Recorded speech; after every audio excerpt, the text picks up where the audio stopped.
লা ইলাহা ইল্লাল্লাহ আল্লাহু আকবার। ডান দিকে যে একটা আব্দুল আজিজ বেটা শুনে শিখেছি, তার আমি কি রুকনি আমানিতে এসে গেলাম। দোয়াটা খালিছে রব্বানা আতিনা ফিদ দুনিয়া হাসানা ওয়া ফিল আখিরাতি হাসানাতাও ওয়া কিনা আযাবান নার ওয়া আদখিলনাল জান্নাতা মা'আল আবরার ইয়া আজিজ ইয়া গফফার ইয়া রাব্বাল আলামিন। এটা এক্সট্রা জানা থাকলে বলবেন, না রব্বানা আতিনা নাই বারবার বলবেন। এই লাইনটা শুনে শিখেছি মানে আমি আল্লাহ সাথে এসে গেলাম, একটা তো আমার হয়ে গেল। আল্লাহু আকবার ওয়া লিল্লাহিল হামদ। আর ওদিকে আমি তাকাবো না। তওয়াফ করা অবস্থায় তিনটে জিনিস দিছে। তওয়াফ করা অবস্থায় তিনটে জিনিস দিছে। কাবার দিকে তাকানো যাবে না, কাবাকে ছোঁয়া যাবে না, আর কাবার দিকে পিঠও করা যাবে না। কি বললাম? কাবার দিকে তাকানো যাবে না, ছোঁয়া যাবে না, পিঠ করা যাবে না। আর ভিড়ের মধ্যে টানাটানিতে হলে আল্লাহু আকবার। ঠিক আছে? ইচ্ছা করে করব না। তাহলে দেখে নিয়েছি। এবার আমি দ্বিতীয় ইসলাম আল্লাহু আকবার বলে তো চলে যাবো এদিকে। বল চলেন বিসমিল্লাহি আল্লাহু আকবার ওয়া লিল্লাহিল হামদ।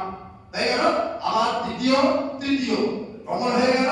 চতুর্থ চক্র থেকে স্বাভাবিক একবার আমি দেখেছি গুটি গুটি পায়ে দৌড়ে নয়। গুটি গুটি পায়ে কেন বলছি?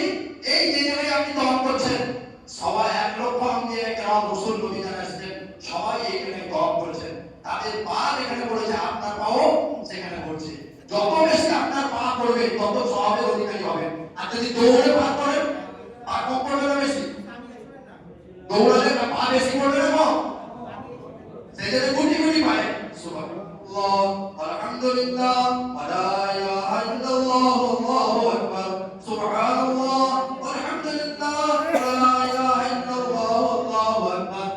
একটা উইকেট এসে গেছে, রুকুনি আমানি রব্বানা আতিনা ফিদ দুনিয়া হাসানা ওয়া ফিল আখিরাতি হাসানাতাও ওয়া কিনা আযাবান নার ওয়া জান্নাতা মা'আল আবরার ইয়া আজিজ ইয়া গফফার ইয়া আলামিন। গ্রিন লাইট আল্লাহু আকবার ওয়া লিল্লাহিল পঞ্চম ষষ্ঠ সপ্তম থেকে অষ্টম ইস্তেলাম হয়ে যাবে। হয়ে গেলে আমার তওয়াফ আলহামদুলিল্লাহ কমপ্লিট হয়ে যাবে।